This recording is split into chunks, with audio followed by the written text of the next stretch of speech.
माननीय चेयरमैन साहब, पिछले सेशन में माननीय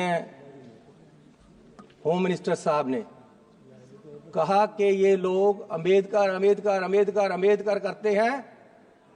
अगर सच में इतना परमात्मा का नाम लिया होता भगवान का तो स्वर्ग को पा लेते। मैं आपको आपके माध्यम से इनको बताना चाहता हूं कि मैं ही नहीं, मेरे जैसे करोड़ों लोग वो हैं जिनके लिए अंबेडकर ही भगवान है।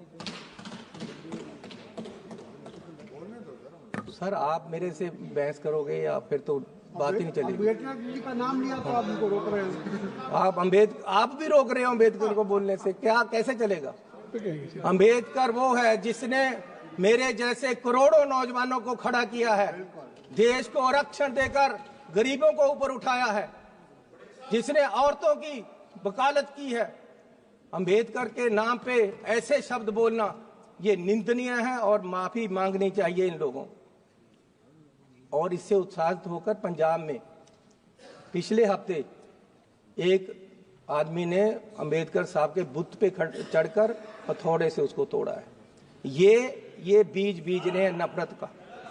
ये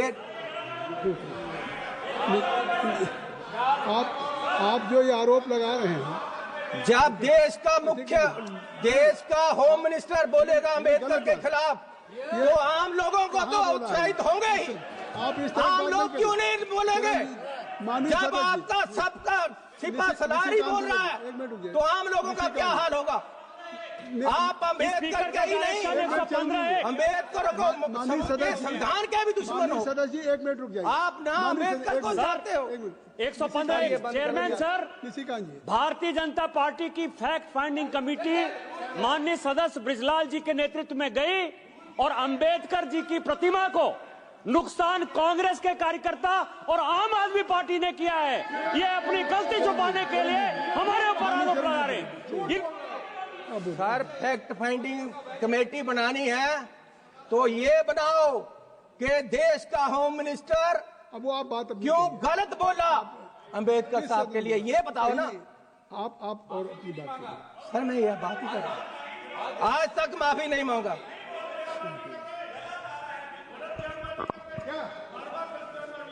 सर, मैं आपको बेनती करना चाहता हूं कि देश में नफरत का बीज बोया जा रहा है। दलितों को दबाने के लिए, मिनॉरिटी को दबाने के लिए, हर वर्ग को, किसानों को, किसान वहां अंबाला में धरने पे बैठे हैं, मरण वर्त पे बैठे हैं, कोई सुनवाई नहीं। अब कह रहे जी आप 14 तारीख जब सेशन खत्म हो जाएगा उसके बाद आना।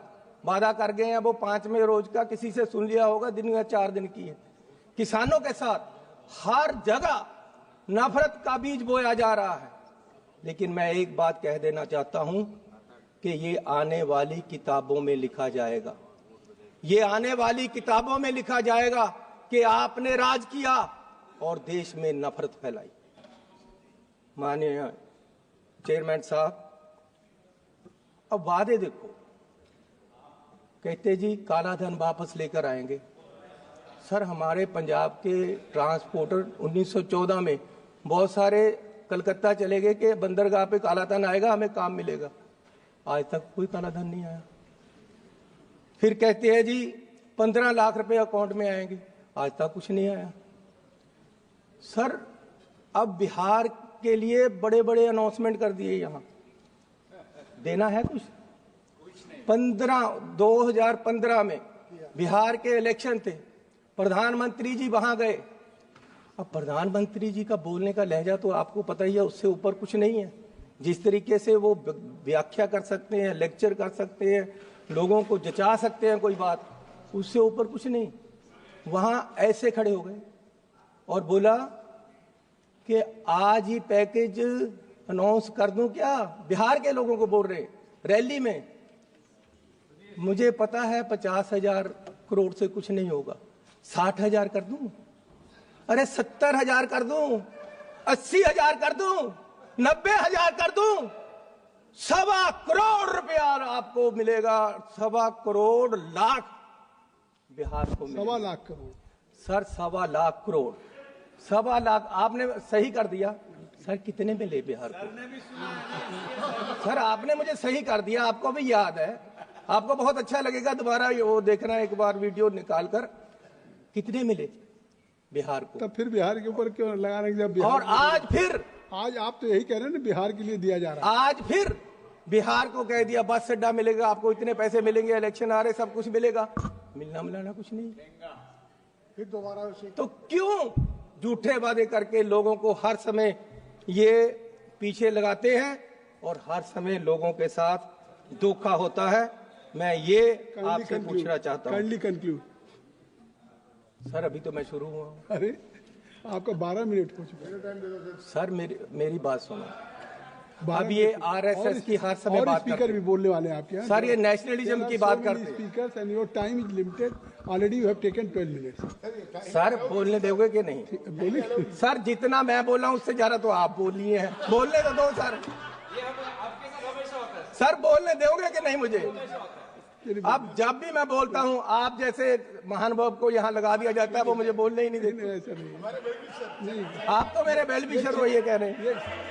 ये नहीं करेंगे। अरे अब वो खड़े हो गए हैं। अरे गाँव तो बसने दो, तभी मांगते आएंगे ना यार। अभी पानी आया नहीं, मौजे खोल भी लिए आपने, बोलने तो दो मुझे। सर नेशनलिज्म की बात करते हैं, आरएसएस की हर समय बात।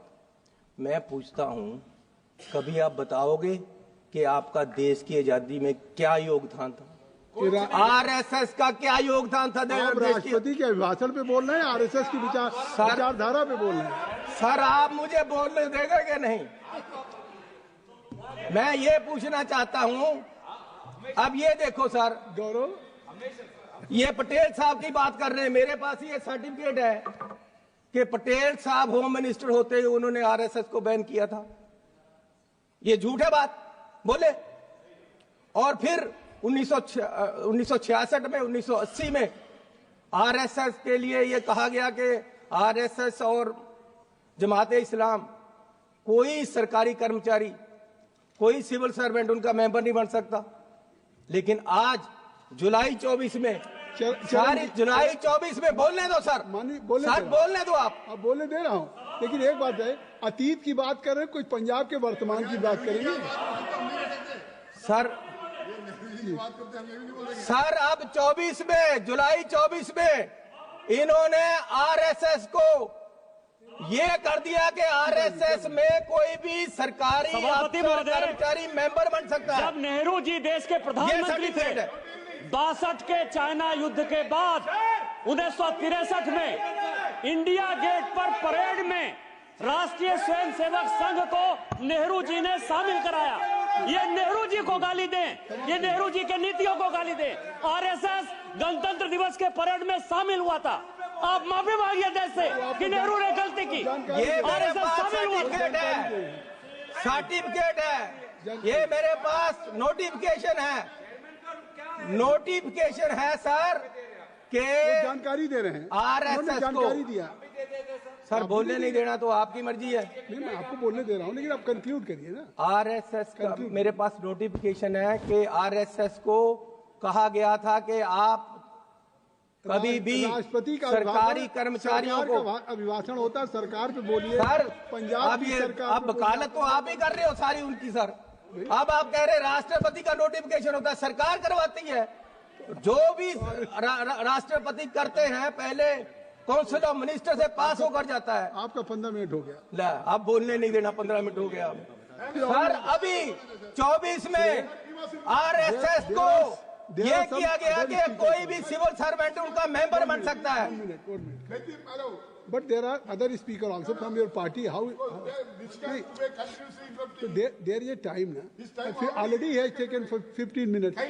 He was giving only. Sir, 15 minute से 12 मिनट तो आप ही बोल रहे हो।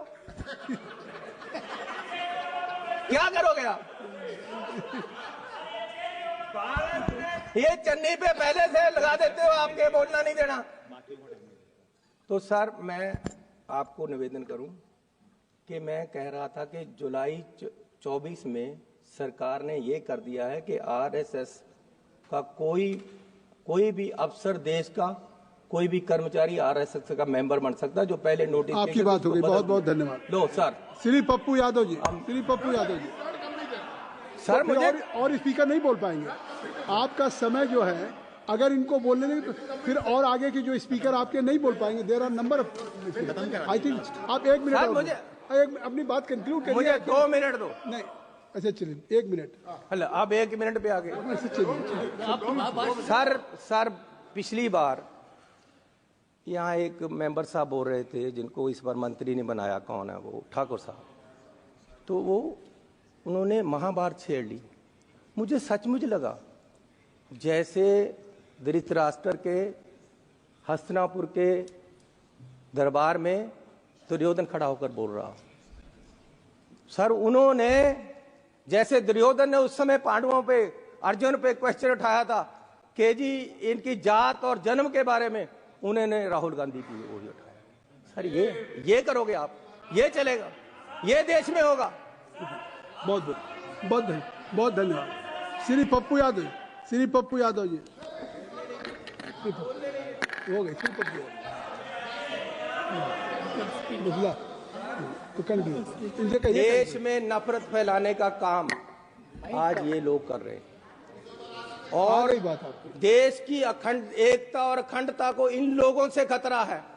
आज तक हिंदुओं को कभी खतरा नहीं हुआ 70 साल में, जब से ये सरकार आई है। धन्यवाद श्री पप्पू यादव जी, धन्यवाद।